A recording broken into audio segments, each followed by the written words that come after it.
أعوذ بالله من الشيطان الرجيم بسم الله الرحمن الرحيم وجعلناهم أئمة يدعون إلى النار ويوم القيامة لا ينصرون وأتبعناهم في هذه الدنيا لعنة ويوم القيامة هم من المقبوحين ولقد آتينا موسى الكتاب من بعد ما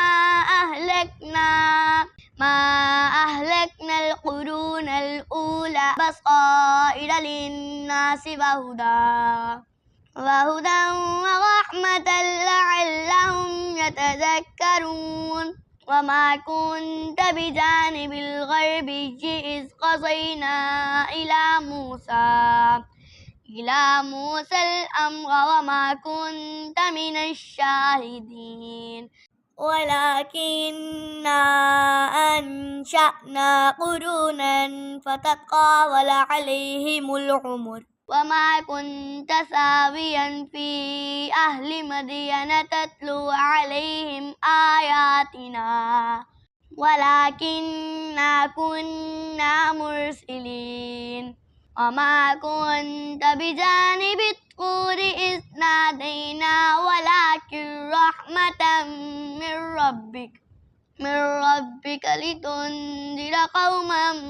ما أتاهم من نذير من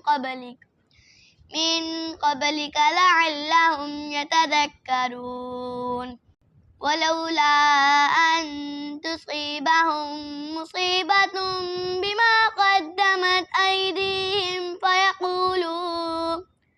فيقولوا ربنا لولا أرسلت إلينا رسولا فنتبع آياتك ونكون من المؤمنين صدق الله العظीम।